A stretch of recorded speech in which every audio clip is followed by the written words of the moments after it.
All right, everyone. Welcome once again to the Faces of Business. I am your host, Damon Pistulka, and I am excited today because I have Jeff Bartsch with me today from Story Greenlight. We're going to be talking about how to integrate story into your brand from a master storyteller himself. Jeff, welcome. Awesome, man. Looking forward to this. It's going to be good. Yes, it will. Well, Jeff, we were just talking about the lovely Cleveland, Ohio, where you live now, and that we shared the state where we grew up in South Dakota, which, you know, there's not many people that come from there. So it is kind of interesting. And not only is it South Dakota, it's Huron, South Dakota, home of not only the South Dakota State Fair, but also the world's largest pheasant. It sits on top of a liquor store on the west side of town. It is epic. I forgot about the liquor store with a pheasant on it, but you are right. I have seen that. Oh, and I'm sure people that are listening today are going to see that next summer. Oh, you know it. Yeah. If you're into fiberglass, animals made of fiberglass, it's a can't miss. Yeah. It's can't miss. Well, Jeff, so we always like to start out with learning a little bit more about you. And really, I mean, you worked with some big brands. You've helped a lot of people help really tell their story. How did you get into this? What's your background? How did this really come to be? And you find that I want to help people tell the story a different way. Sure.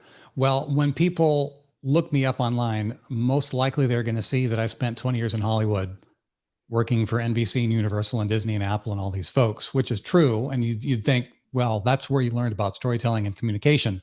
But the fact is, the things that drive communication go way deeper than what one might think. And I first started learning about that stuff when I was a kid, and I started taking classical piano lessons at the age of 4. And for the next 20 years, I was known as Jeff the Piano Guy, and I got really good at this. And I was all about head smarts. I was the bookworm. I was the geek. Very few social skills. It was embarrassing. And I was all about Bach and Mozart and classical music where you could just play the notes on the page. You get there and everyone says, "Oh, Jeff, you're an amazing piano player. You're so good." And I'd strut around and think I was all amazing and everything. I got a lot of my time in on Sunday mornings in church. That's where I put in a lot of my reps for a long time. And there was a day that an older musician at the church came up to me and said, "You know, Jeff, it's all well and good to play the notes on the page, but when you get older, you need to learn how to play from your soul." And so I was 10 or 11 years old. I was in elementary school in Huron, South Dakota. And I was looking at this lady. I'm thinking, that's the stupidest thing I've ever heard in my life. What is this? I mean, everyone's saying I'm doing this amazing. I was doing the best that I could. And everyone says that it's great. So I ignored her until years later, I learned more about what it actually means to bring music to life. And when I was learning more about that, people's responses started to change. Instead of, "Oh, Jeff, you're such a great piano player," they would say, "Jeff, thank you for playing that song today. That was the song I needed to hear." And they say, and it would be along that kind of lines. And sometimes you'd even get people saying, "Jeff, the way you played this morning brought me into an encounter with God. Thank you, thank you, thank you, thank you so much." And I'm listening to this and I'm going, wow, okay, so there's something way bigger than just me going on here.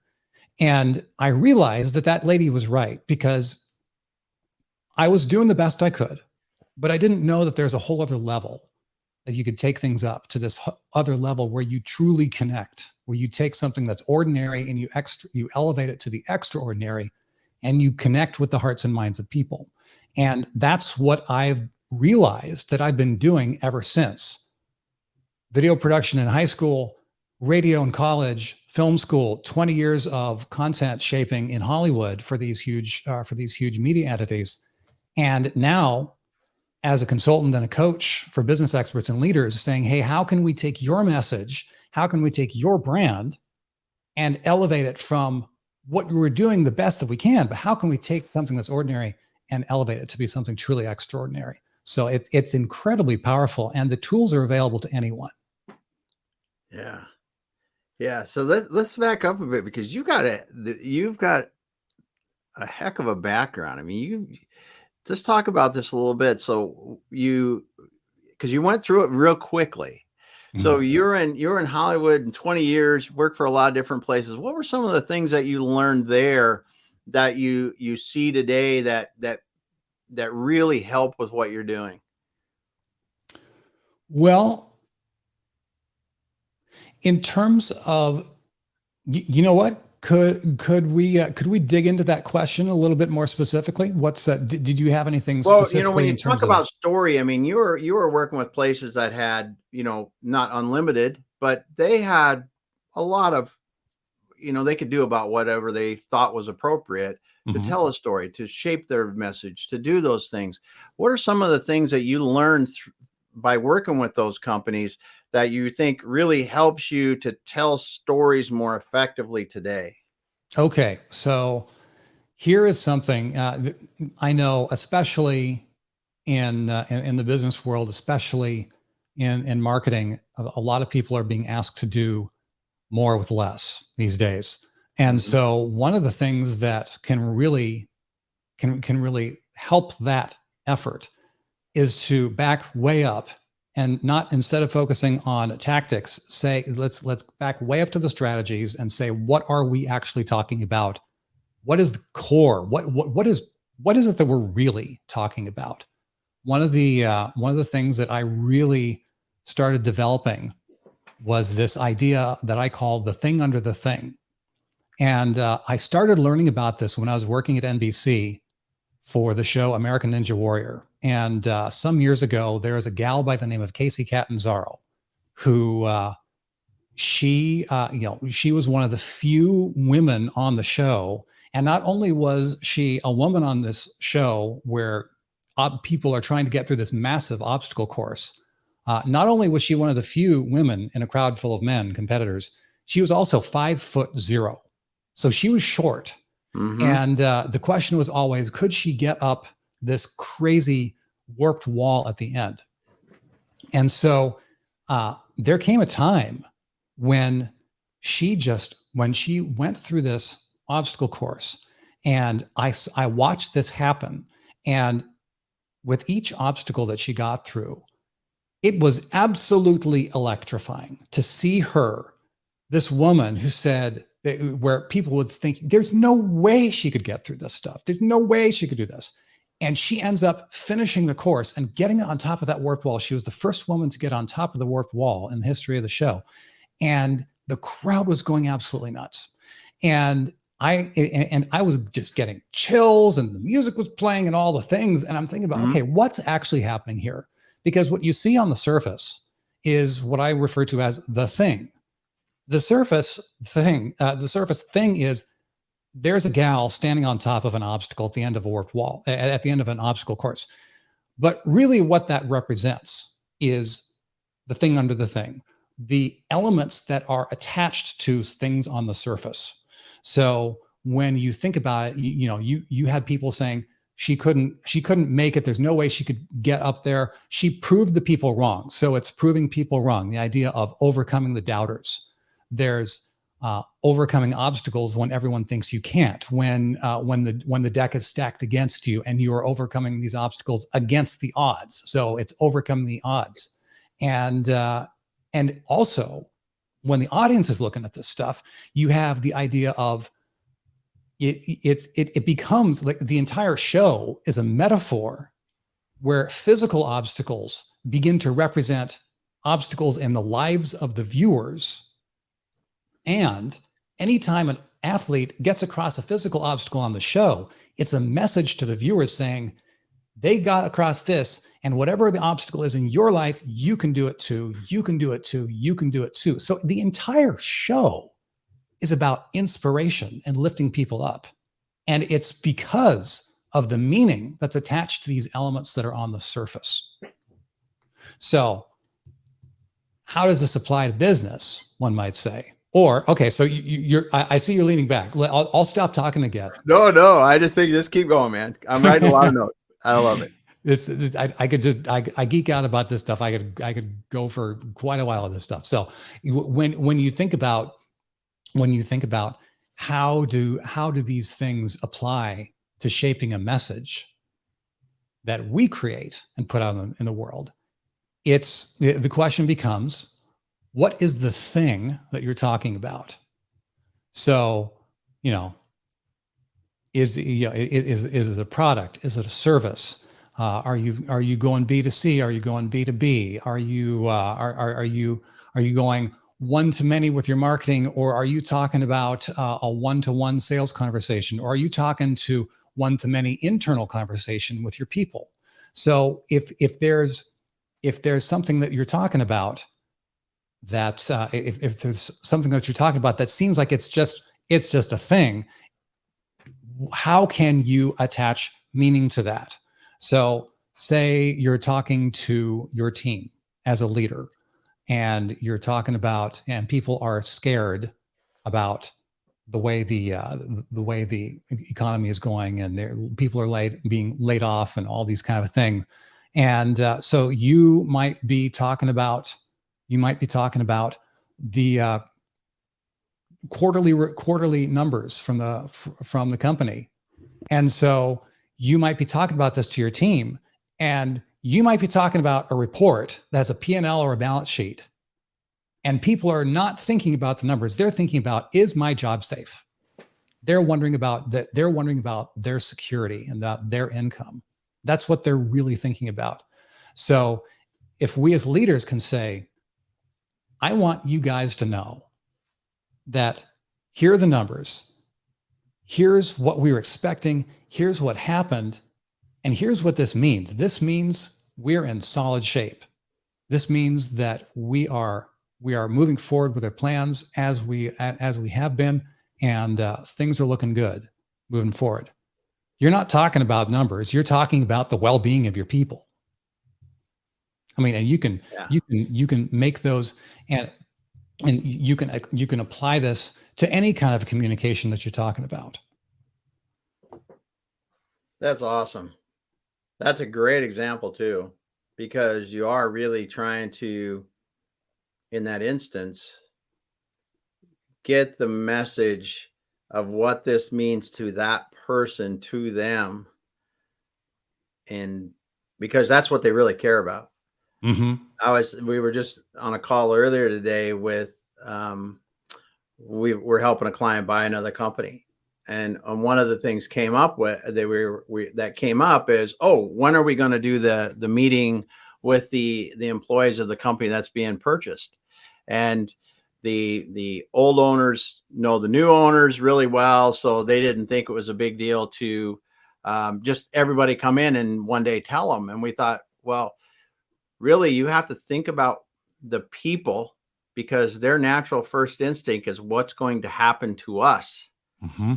In that instance, when we recommend this, when we're doing these kind of things, is that the people that are selling the company have a meeting with their employees themselves first, because that they can help to alleviate some of the fears in an environment where just the people that they're familiar with are there, and then have another meeting with the new owners that are coming in later to further explain that and how the future looks bright and everything, because and it's not a story, it's the truth in this thing, when we're doing this, but it is the truth in stories too, I guess. But to get it to the personal level, like you're saying, and when you go back to American Ninja Warrior, first of all, cool, didn't look deep enough to know you worked on it. My son has been he's 24 years old, and he has been watching that show for so many years, and we do too. Yeah. I see what you're saying now. That's why I was freaking out when you were telling about it, because the way that it's laid out, the show is laid out, and then the backstories by the people, and these people are really they're going through some challenges themselves, and both physical life challenges and other things, and to hear the thought behind it is incredible, man. Thank you so much for sharing that. Awesome. And I will say If someone were to say, what's your favorite gig that you've ever worked on in Hollywood? Aside from the whole idea of picking a favorite child, if I had to pick one, it would be Ninja, because I've been with the show for 10 years and I've put together at least 300 of those athlete bio pieces. Wow. And so, I mean, that's been a serious hardcore woodshed for communication and storytelling over my career in Los Angeles. So yeah, it's powerful stuff for sure. Yeah, it is. It is. And I love how you broke that down into the report and going down the people, like into the individual level, and what this really means for them, because that's, to me, thinking about story, that you get the feeling when you're doing that. Mm-hmm. You begin to feel what's being communicated. And you talk about this a lot. Let's talk about, before we got on, you talk about strategic storytelling, because we I can tell a story, probably not that good, but when you tell a story in the way that you're doing it, let's just talk about that a little bit, and strategic storytelling and really what that means. Sure.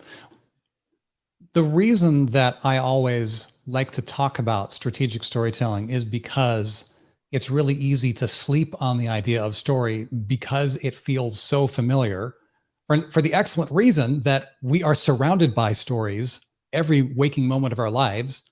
We are living a story every waking moment of our lives. From our first breath to our last breath, we are all living a story. And anytime we interact with another human being, our story intersects with that story. And when we have a business, we have multiple levels of stories that are stacking up on top of each other. And we start asking, okay, well, are these stories lining up? So the reason I want to talk about strategic storytelling is because it can feel so familiar. I really want people to understand that the power of storytelling comes from when you have a specific message delivered a specific way, a specific story delivered a specific way for a specific audience for a specific purpose. There's a lot of thought and intent that needs to go into this. Whether you're talking about the story of your public facing brand, or whether you're talking about the story of you as an owner, or how are you shaping the future of your business. So it's an incredibly multifaceted thing that a lot of people could feel familiar with, but they just don't know all the directions that you can go, and they don't know the power that it's there. That's why we talk about strategic storytelling. Well, and I have to imagine that taking it to the level that you do, you can cut through a lot of the things that myself or anyone else on the street that's trying to tell a story doesn't realize that's really doesn't need to be part of the story, or not relevant enough to really include, to get down to the message in the story piece. Because you said a specific story, specific way, specific purpose. That means we have to get very succinct in what we're doing about all those things, or we're not being specific. Absolutely. And within that, the number one requirement of any successful communication is that it is received by the audience, by the receiver. You have a sender and you have a receiver. If communication is not effectively received, communication doesn't take place. And because of this, everything that we do in the context of strategic storytelling, in messaging, in positioning, always has to be done with the audience in mind. I know there are so many people who talk about sales and marketing saying, well, you have to know your audience. Well, this is why, because everything that we're doing in business is in service to the people who buy our products and services. So if we don't know who they are, what they want, what keeps them up at night, all that kind of thing, and what's the stuff that they actually care about, that's what's the stuff deep down in their gut that they may not even have the guts to tell anyone. If you can talk to that, you will have emotional bonds with your people like you would not believe. Yeah. Yeah, that's for sure. Because when you get a story that is raw and deep enough to really show emotion, I think that connects better with people. That Yeah. might just be me because I'm an old softy, but um, it really makes a difference. Well, and here's the thing. It's, part of it is fundamentals. Part of it is the basic skills of, okay, what is a story? Who is the audience? What do they want? And then there's also the elements of how are we, what is the message that we're wanting to convey, and what is the story that we are wanting to connect to the lesson or the current situation that we're talking to. And so knowing what that connection needs to be is critical for the story to work, Yeah. because if you can tell the world's most amazing story that absolutely enthralls people, you can have the most incredible brand message. You can be an athletic company that will sell shoes that will make you, and you can tell this incredible brand story about, we will make you the fastest runner of anyone that you know.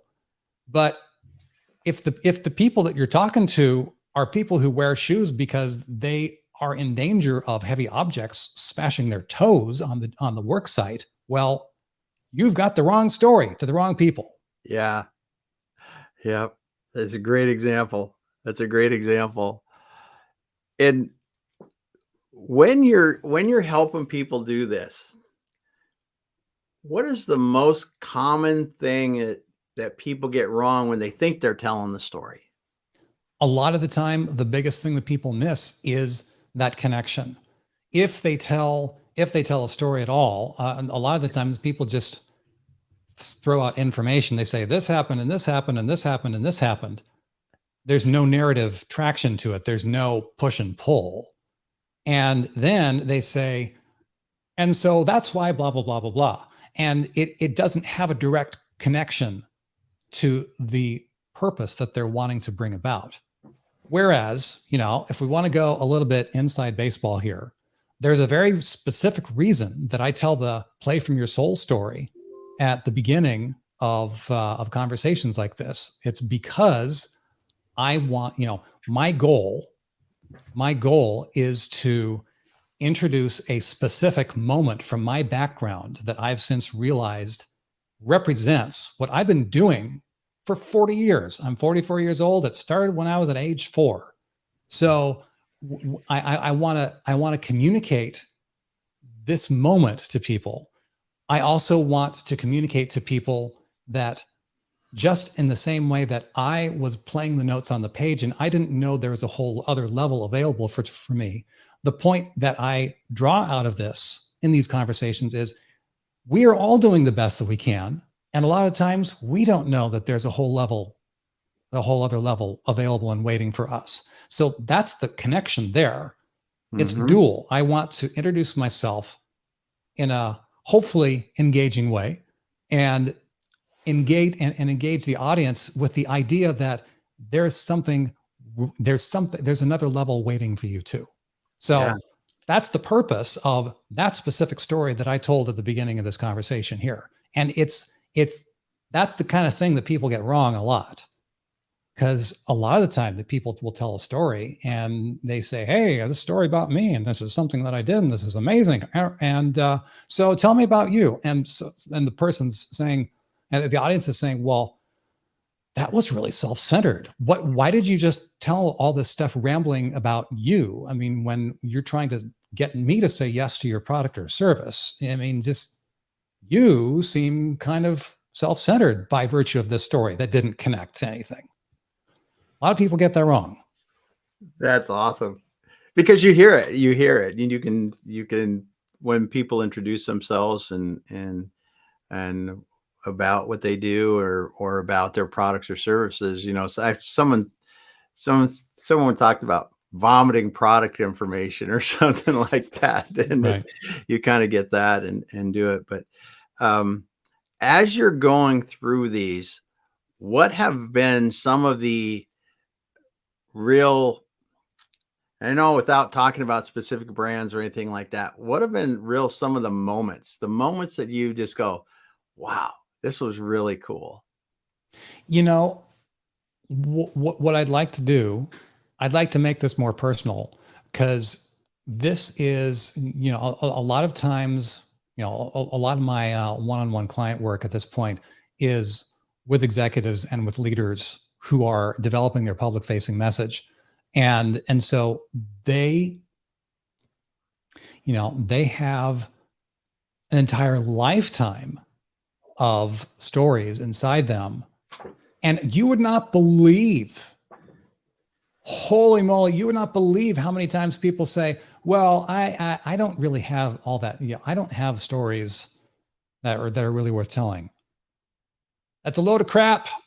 If you are breathing and if you have a pulse, you are living a story, and you have stories worth telling. I mean, I literally, well, anyway, just seeing seeing the light bulbs come on in people's eyes. I mean, I'm talking with a guy who he was the vice president of operations for $150 million logistics company. And he is, we're talking about the background of his story, how he got started, how he had this moment with a friend who was also an owner of another company, and was just really feeling stressed by not having the answers that he felt that he should have as the CEO. And my client, had that experience, and he was able to come alongside him and be the guide for his friend. And when we started crafting out and fleshing out that story, it was one of those moments where he said, wow, yeah, I really did do that. Yeah, that did work out. I'm going, dude, yes. It's so cool. I mean, I will say it, I get so much more geeked out about helping individual people, just in general. Well, I mean, I will say, and to your question, in terms of some brands, there was a show on ABC called Super Nanny, where there's a British nanny came over from the UK and helped American kids, help American families whip their kids into shape. And you're looking at the shape of this episode. What is the storyline? What are, who are the characters? What do they want? What's getting in their way? And how can we tell this story in a way that makes sense within a 60-minute episode? But also, how can we make sure that we tell it in a way that people stay for the entire time? Mm-hmm. Because the network is saying, well, guys, the first episode aired, and we see that our numbers are showing that viewership dropped after the 5th section, and everyone left and clicked off. So you need to change something so people stay around the whole time. And so we figured out how to make it work, because of how the story was structured over all 6 acts of the hour, instead of just all the conflict was done by the end of by the middle or the end of Act 5, and everyone says, "Oh, well, I know the answers to everything now, so we're done, we're good. We don't have to watch Act 6." Wow, that's another great example of just I'm amazed at so many things like this. Today we're talking about story here with Jeff Bartsch, and the science behind it. The science behind telling a story is amazing to me. The dissection of the sections of the story, the crafting of each piece like you do is so incredible. Because when I hear you talk about it like that, you realize how much there really is to something that's been around since the beginning of the spoken word. Yeah. Or the written word. Well, and I'll tell you, you talk about the science of storytelling. There is an abundance of recent research ever since functional fMRI, what the functional magnetic resonance imaging machines came onto the market, that was a game changer for scientists and researchers to be able to put people inside these machines and to watch the different parts of their brain activity as they were experiencing ideas and they were experiencing stories and hearing what was happening. And what they found, if you go to Google and you look up the phrase storytelling, narrative transportation, or fMRI, story science, or storytelling transportation, that kind of a thing, these scientists found that people who are hearing a story, their brains light up in exactly the same ways as if they were experiencing the thing firsthand themselves. It's an amazing vehicle that is literally hardwired into our neurochemistry, such that when we hear a story, we start to understand, we start to develop empathy with the people who are telling us the story.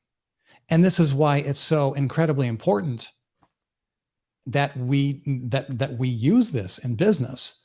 This is not a fad. It's brain chemistry. Yeah. That's incredible. Yeah. That's incredible because I've read numerous books on the fact that, what you think is what you feel and different things like that. And it's so cool to hear how they're using those kind of things, the fMRI, to really show that. And I know my friend, Michelle Gunn, who's a leadership coach and studies a lot of these things, is listening here today. Thanks for being here. First of all, Michelle, but I know this resonates with her. And then we got Yasmin here. Thanks for being here today, Yasmin. Yes, those emotions are very important. We've also got Casey. And then I've got a LinkedIn user. It's when people don't allow LinkedIn to show your profile. That's what comes up. How do you merge a brand promise through new and existing place? That's something it's not the conversation we're talking about today, but let me get this thing to shut off like I want to. There we go. Sorry about that. But I just let those people who are listening. I love it when we have people letting us know, asking questions, kind of commenting, and because Jeff here today is really, really dropping some great information about storytelling and integrating stories into the brand. And I see now, I feel now from talking to you, how this really is critical. And if you can, Michelle's got a comment back for us here too. Awesome. What are some brands that we may know that you go, they really got it? They really have a story. Do you have just a moment to talk about one of those that you go, this is a brand that's really got it, and here's their story, and here's why? Sure. I think it'd be interesting to hear you explain it. Yeah. Well, so of course, everyone loves Apple. Everyone loves to talk about Apple. I'm going to peel the layers of onion back a little bit more than one might expect. So when Apple launched the iPhone, actually the iPod back in the day, the alternative to that was you're walking around with stacks of physical media. Mm-hmm. So people said, okay, well, let's make these gadgets that turn the content on this physical media into ones and zeros, and then we can stick them on these little USB sticks or these little gadgets that you can just plug into, and you can eliminate the need for all this physical media. So people started doing this, and they say, hey, we have these MP3 players. You can get 128 megabytes and you can fit lots of information on it. And along comes Apple and says, hey, we can give you 1,000 songs in your pocket. So, the classic conversation when people are talking about marketing is you don't just talk about the features, you want to talk about the benefits, which is absolutely true.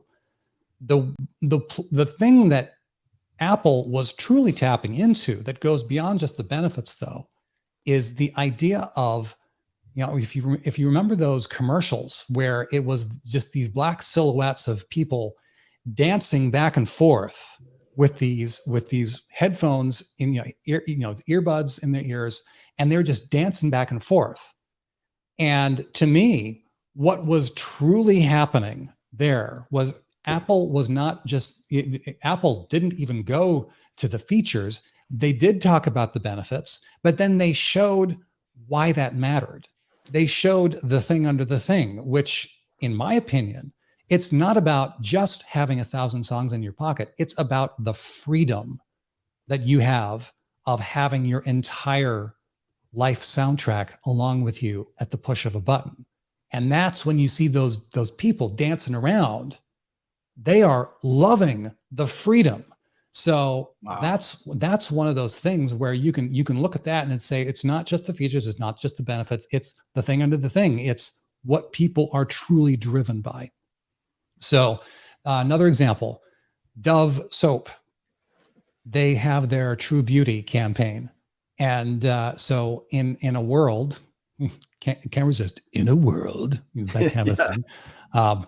Thankfully that story of that style of voiceover has long been gone. Because people got tired of it. Anyway, Dove soap. In a world where people are talking about you have to be more than you are, here's our beauty product to help you be more than you are because you are somehow less than as you are.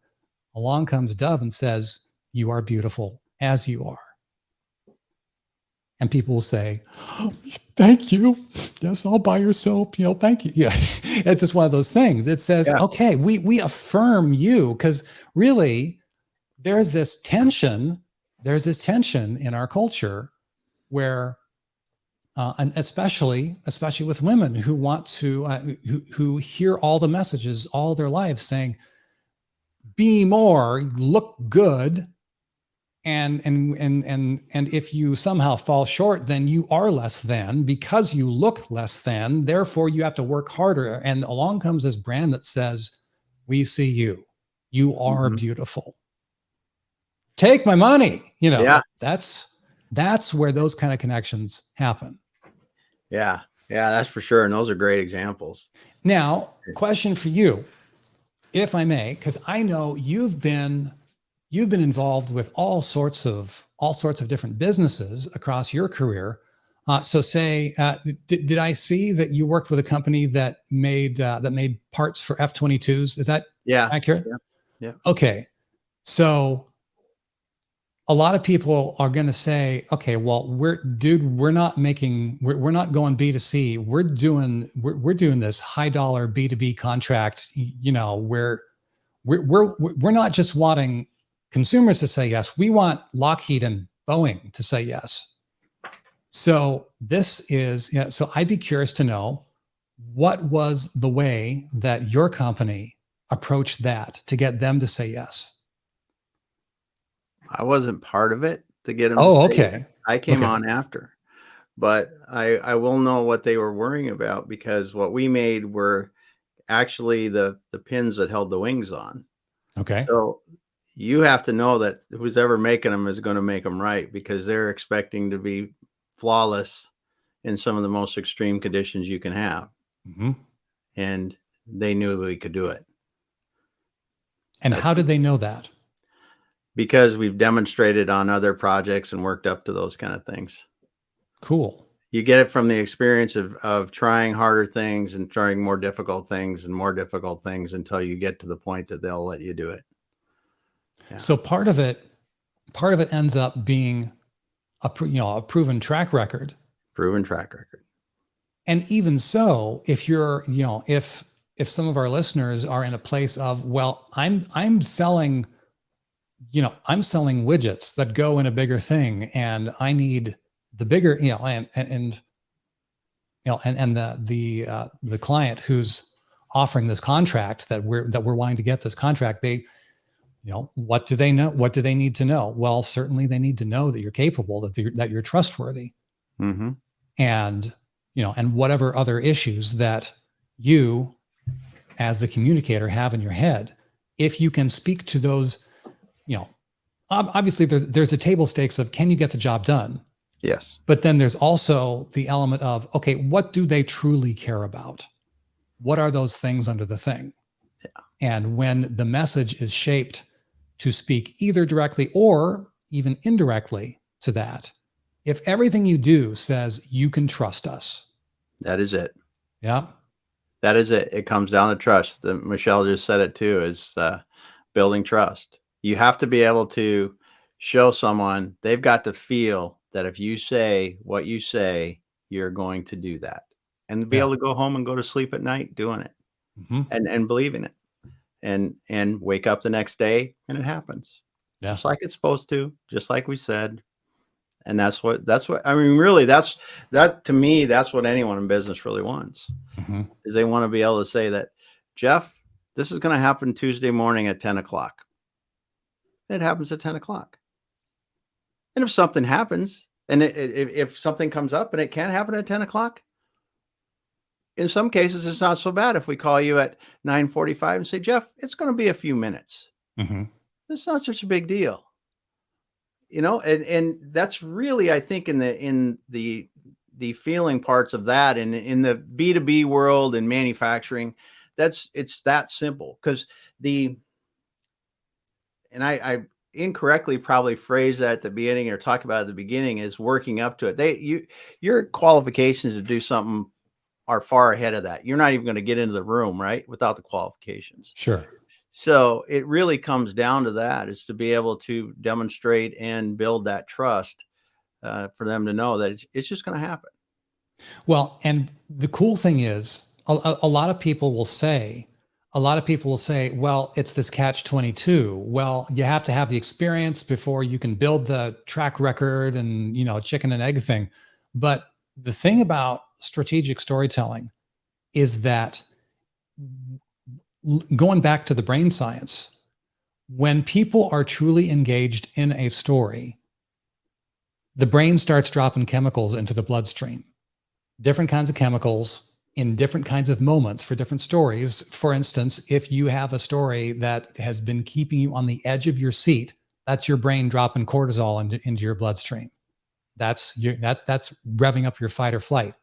But then when you have a story that people start getting engaged in, and they start thinking about, okay, well, there was a time when I experienced something like this, or when it becomes obvious from the story that whoever's telling the story knows the person that they're talking to, that's when empathy starts to grow, and the brain in the audience starts dropping things like oxytocin and all these kind of things, where it's the human bonding chemical. And when you do that well, through the power of strategic storytelling, you are literally changing the brain chemistry of people that you are talking to, which means that when their blood chemistry changes, they are that much more likely to continue listening and to give you that more chance to get that experience if you are in that catch-22 situation. So, I mean, it's an incredibly powerful thing. Yeah. Yep. I think too, and when you're in these situations, some of the businesses are afraid to talk in their story about real life. And in real life business, it doesn't go perfect all the time. Right. And sometimes those are some of the best stories that really engage people. 100%. I couldn't agree more. Because you look at some of the best brands with some of the best products, they got that good because they've wrecked them. They've had horrible problems. Even if you look at something like SpaceX. I mean, my goodness, how much did they wreck? They were down to the last one. If that one didn't land back or something like that, they were going to be out of money. That kind of things like this. And you think about, now, would you trust them? Yeah, they were willing to bet their last dollar that they were going to get this right. Kind of thing, or they, in some of these brands, I don't even know, but you look at some of these outdoor brands and these extreme kind of equipment and what they have to go through to really develop these things. And you got people saying, I trust my life in this stuff. Yeah. I trust my life with this stuff. Yeah. And because of the failures. Because because there is not a single person who hasn't experienced some kind of obstacle, some kind of pushback in their life. And if we are shaping a brand message, or if we're putting on a public facing presence, that shows us as flawless or shows our brand as flawless, that's worked for a long time, but it's working less and less now. Yeah. Yeah. Because it doesn't match up with real life. Yeah. Yeah. And in the end of the day, it comes down to with me and story and everything. And when I'm in business, it comes down to that trust. Mm-hmm. And that's real life. And we all have bumps and bruises and good and bad. And, cause life flows, ebbs and flows. That's the way it is. But man, I would also, I would also encourage anyone who is in a place of, obstacle or experiencing difficulty, either in your personal life or in your business or on your team or in your marketing or your sales. One of the cardinal rules of the best stories, the very best stories, always put their heroes through hell. That's what enables them to emerge as heroes. You can't become a hero without having been through the fire. So, Winston Churchill said, if you're walking through hell, keep on going. And that's something that I'd like to offer to anyone who's thinking about this, especially in crafting a narrative of your own life or with your brand. It's okay to have those obstacles. And sometimes the obstacles are the very thing that are the most important to truly bring your story to the place it needs to be. Yeah. Yeah. Awesome, man. It's Jeff, we're running. We got to wind down, man. It's so great talking to you. Oh my goodness. It's just so good to have you here today. We got a lot of comments in here. I'm sorry we're not going to be able to get to all of them, but man, we got Jeff here and Yasmin's got some more questions, and she talks about this, and I think this is real recent, the rebranding of Mattel to Barbie, and that was a huge thing, the whole story and the way they positioned that was really something. But from vacuous doll to lifting up women. Yeah. There you go. Yeah. And that, hey, folks, if you don't think this stuff translates to money, ask Mattel how many Barbies they're selling right now. Just say it. Yes. Thank you, Yasmin, for that. That's a great comment and a very relevant example. But Jeff, I want to thank you so much for being here on the Faces of Business today and just sharing us your brand and how to integrate story into your brand, the pieces of story, great stories that that brands are using and people are using. Man, it's just an honor to be able to talk to you. If someone wants to learn more about you or Story Greenlight, first of all, I got to tell people, if I didn't already, you got an awesome YouTube channel. So the Story Greenlight YouTube channel, you got to go there. You got lots of good stuff. But how should people get a hold of you if they want to talk to you about this? Sure. The number one place for listeners of this podcast to go is to storygreenlight.com/faces. There's a special page, especially for listeners of this podcast, storygreenlight.com/faces. And there's a link to my podcast. There's also a checklist that you can download that will help you start taking some of these elements and putting them together, gathering the right elements and putting them together in the right way to craft your own compelling story. And of course, if you're at the place where you'd like to go to the next level and work with me and my team, there's a way to do that there too. Awesome, Jeff. Well, thanks so much for being here today. It was really a gift to be able to talk to you and learn from someone like you that knows so much about telling great stories. And man, I just go back to this whole conversation. That's so good. So good. Thanks to all the listeners today. Thanks for being here. Appreciate you dropping the comments. Those of you that are just listening and not putting the comments, I appreciate you as well. We love it. We'll be back again with another great guest. Hang out just for a minute, Jeff, and we'll close down.